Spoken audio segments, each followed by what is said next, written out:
Living purposefully for others.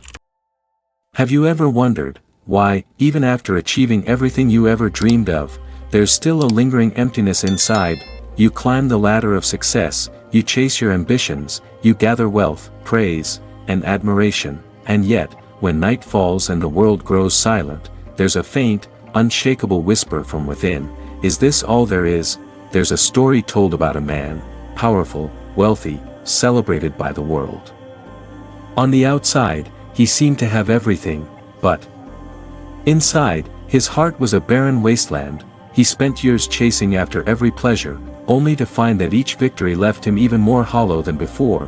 One evening, he sat alone by the window, looking out into the vastness of the night sky, and for the first time, he asked himself a different kind of question: what if true fulfillment isn't about what I can get, but about what I can give? In the ancient teachings of Buddhism, this question marks the beginning of an awakening. True happiness, the Buddha taught, does not arise from grasping or clinging. It blossoms naturally when we let go of the endless pursuit of self-interest, and start living purposefully for others. To live for others is not to lose yourself, it is to find a deeper, freer self, one that is not confined by the fragile walls of ego. It is to realize that in giving, we are not diminishing ourselves. We are expanding beyond the narrow prison of me and mine. Every act of kindness, every gesture of compassion, every moment of genuine service to another soul, they are not sacrifices, they are gateways to a richer, more meaningful life. In this journey, we are not abandoning ourselves, we are awakening to a greater reality. A reality where selflessness is strength, and compassion is power. But how do we truly understand this way of living? To find the answer, we must return to the very roots of Buddhist wisdom, where the illusion of self begins to dissolve, and where the boundless heart of compassion is born. Let's begin with the Buddhist foundation of selflessness. Imagine standing by a calm, crystal-clear lake. As you gaze into the water, you see your own reflection, shimmering, beautiful, but fragile. A single ripple, a gentle breeze, and the image vanishes. Buddhism teaches us, the self we cling to is just like that reflection. It appears real, solid, unchanging, but in truth, it is fleeting, ever-shifting, and ultimately, an illusion. The Buddha called this illusion anatta, the doctrine of no self. It's not that we don't exist, it's that the self we so desperately defend, our status, our possessions, our pride, is built upon shifting sands. Our body changes, our thoughts change, our emotions rise and fall like tides. So why do we suffer so much? Because we try to hold on to something that was never meant to be held. We build walls around me and mine, thinking it will protect us, yet those very walls become our prison. We grasp, we cling, we struggle, and with every desperate clutch at permanence, suffering grows. But the Buddha offers a different way, a path of release. By seeing through the illusion of a fixed self, we can stop fighting the natural flow of life. We can open ourselves, not to more desires, but to a boundless compassion that asks nothing in return. When we let go of the obsession with I, a miraculous thing happens. We begin to see others more clearly, their joys, their sorrows, their humanity, no longer separate from ours. Their pain becomes our pain, their happiness becomes our happiness. And in that connection, we find a deeper purpose, a life no longer confined to the tiny circle of me, but expanded into the vast, limitless sky of compassion. This is the true foundation of living for others, not an obligation, not a sacrifice, but a natural blossoming from the deepest understanding of who and what we truly are. But awakening to this truth is only the first step. How do we bring this deep selflessness into the messy, chaotic reality of daily life? How do we live it, not just in theory, but in every breath, every choice, every moment? To find the answer, we must look at the transformation of motivation, where the heart of service is born.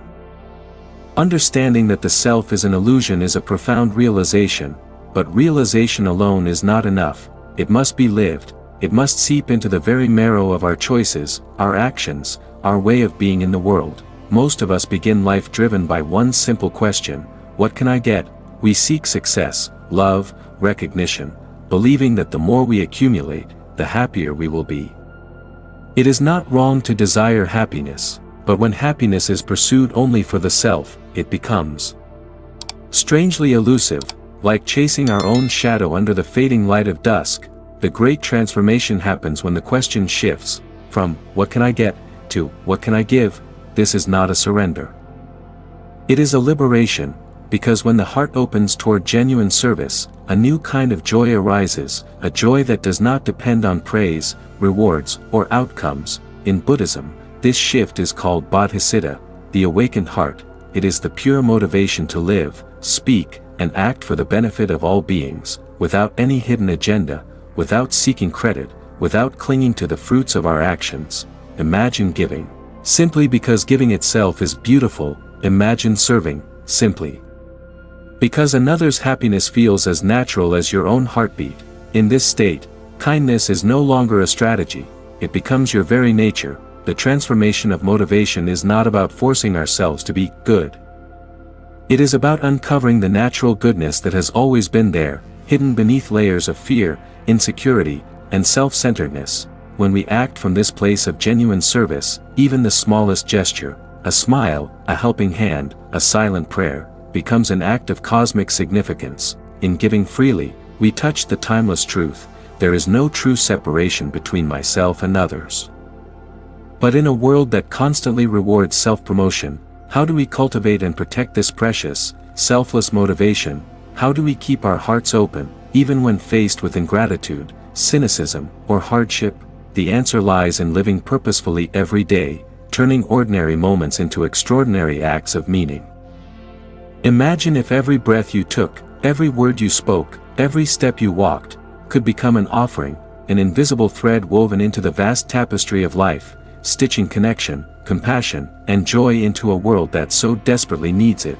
Living purposefully doesn't demand grand gestures. It doesn't require that we abandon our jobs, our families, or retreat to a mountaintop. In fact, the heart of true service is found not in the extraordinary, but in the beautifully ordinary.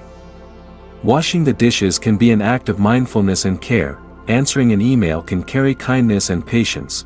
Listening, truly listening, to another person's pain can be a silent act of healing. Every moment is a seed, and with the right intention, every seed can bloom into a garden of meaning. In a tiny village in India, there was once a monk who never gave great sermons or performed miracles, yet, people traveled from miles away just to sit quietly near him. When asked why, a villager smiled and said, "He makes peeling potatoes feel like a sacred ceremony." His secret: he treated every moment as precious, every person as sacred, every action as a chance to awaken more love. In the world, Buddhism teaches us the practice of right intention, one of the Eightfold Path's noble pillars. Right intention means we live not by default, but by design. It's waking up each morning and choosing to be kind, to be patient, to be helpful, not because it's easy, but because it's who we aspire to become.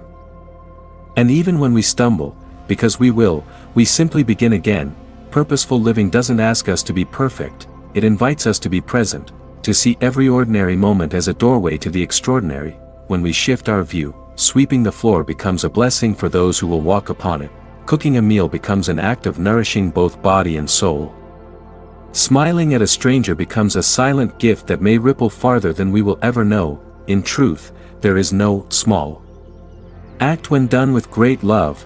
Living purposefully for others is not some distant goal, it's a practice, a rhythm, a heartbeat we can return to again and again. But how do we sustain this spirit of giving when faced with exhaustion, disappointment, or even betrayal? To endure, our hearts must be deeply rooted in resilience, in compassion, in a wellspring that never runs dry. That journey begins with understanding the true power of compassion. In a world that often feels harsh, fragmented, and fast-moving, compassion can seem like a delicate, fragile thing, a candle flickering in a storm. But what if compassion isn't fragile at all? What if true compassion is the strongest force we can ever summon? In Buddhist teachings, compassion, or karuna, is not mere sentimentality. It is not pity. It is fierce. It is resilient. It is the deep, unwavering commitment to reduce the suffering of others, even when it costs us comfort. Even when it demands courage. Real compassion is not passive, it moves us to act, to protect, to serve, even in the face of hardship. there's a story from the life of the Buddha. One day, while walking through a drought-stricken village, the Buddha saw a farmer collapse from thirst. His disciples hesitated, resources were scarce, and they were exhausted too, but the Buddha simply removed his robe, carried water with his bare hands, and tended to the man without a second thought. In that moment, he wasn't a sage, a teacher, or a figure of worship. He was simply human, fully human, and that is the real miracle. Compassion is what roots us when everything else falls apart. It anchors us in meaning when achievement, status, and even health slip through our fingers. When we live for others, when we give despite our own fatigue or fear, we tap into a power far greater than ourselves. And strangely, miraculously, the more we give, the stronger we become. Compassion doesn't drain us, it refills us. Serving others is not a burden, it is a source of profound resilience. It reminds us that our pain is not isolated. It teaches us that in healing others, we heal ourselves. Each act of compassion, no matter how small, is a declaration of faith in humanity, a refusal to let cynicism have the final word. In Buddhism, it is said that a single genuine act of compassion can shift the karma of countless lives. A smile, a helping hand, a moment of true presence, these ripple outward beyond anything we can measure, and in a world increasingly fractured by anger and fear, even the simplest act of care becomes a silent revolution. But compassion is not a one-time decision, it is a lifelong practice, cultivated, tested, and renewed every single day, and to sustain it, we must build a life shaped not just by good intentions, but by conscious, daily choices that align with our deepest values. It is time to explore how we can build a life centered on service, where every step we take leaves footprints of kindness behind. A compassionate heart is powerful, but without direction, even the strongest heart can lose its way. To live purposefully for others, we must do more than react in moments of crisis. We must build a life, intentionally, patiently, and daily, that orbits around service like the earth orbits the sun. Service is not something we sprinkle onto a busy life like seasoning on a dish. It is the main course. It is the foundation we build everything else upon. Buddhism teaches that our outer actions are reflections of our inner cultivation. If we want a life of service, we must first nurture a mind of generosity, a heart of patience, and a spirit of humility, every single day. Think of a small bamboo tree.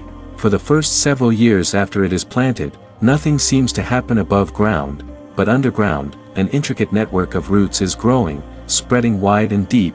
Only after this unseen foundation is strong enough, does the bamboo suddenly burst upward, growing meters within weeks. Building a life centered on service is exactly the same. The daily practices, the invisible habits, the countless small choices, they create the unseen root system that allows true compassion to flourish when it matters most. So how do we build this life? First, we start small. We don't wait for the perfect opportunity to help. We open the door for a stranger. We listen, really listen, to someone in pain. We choose patience when anger would be easier. Second, we make service a habit, not a heroic event. It's not about grand gestures, it's about the steady drip of kindness, day after day, becoming the rhythm of our lives. Third, we align our work, our relationships, and even our leisure, with the intention to benefit others. We ask ourselves, how can this job, this conversation, this moment, be used to bring a little more light into the world? This transforms even ordinary tasks into sacred offerings. A life of service doesn't just change the world, it transforms us. Each time we choose kindness over indifference, generosity over greed, courage over comfort, we carve new grooves into our consciousness. Slowly, silently, we become the kind of people the world so desperately needs: steady, open-hearted, fearlessly compassionate. And this is not a one-time achievement. It is a daily renewal. A vow made each morning, and lived each evening. As the Zen master Thich Nhat Hanh once said, there is no way to happiness. Happiness is the way.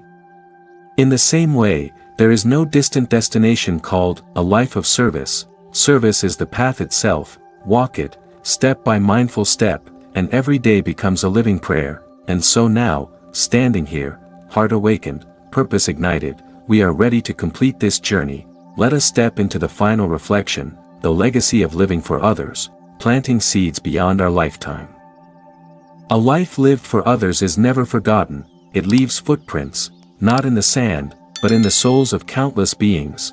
When we serve, when we love, when we give without expecting anything in return, we plant seeds that will bloom long after we are gone, and this, truly, is the greatest legacy we can ever leave. In the teachings of the Buddha, we are reminded, our actions are our only true belongings. We cannot escape the consequences of our actions. Goodness, compassion, and wisdom, these are the only treasures that survive the passing of time. Money fades, fame evaporates, even the grandest monuments crumble, but a kind word whispered to a grieving soul, a hand extended in another's darkest hour, a moment of genuine presence, these ripple outward, endlessly. Think of the quiet teacher who believes in a struggling student. Think of the anonymous donor who gives a scholarship, opening a door for a life to blossom. Think of the monk who meditates in a hidden forest, whose silent prayers, unseen by the world, still send waves of peace into the collective heart of humanity. None of these souls may be remembered by name, but their seeds endure, sprouting forests of kindness across generations.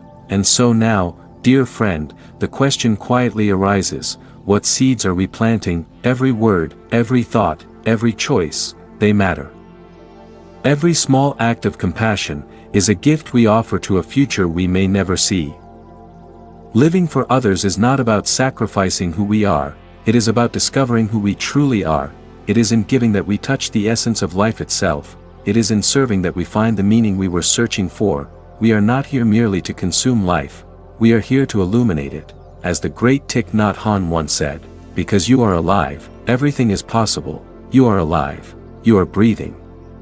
You hold within you the boundless potential to awaken kindness, compassion, and peace, not just within yourself, but in everyone you touch. If today's journey touched your heart, if even one seed of insight has been planted within you, I warmly invite you to walk this path with us. Please like this video, subscribe to our channel, and turn on the notification bell, so we can continue to grow together, building a community rooted in mindfulness, compassion, and wisdom. Together, let's plant seeds that will outlive us, and create a world more beautiful than we can imagine. Thank you for being here. Thank you for choosing to live purposefully. Until we meet again, may your every step be a step of love.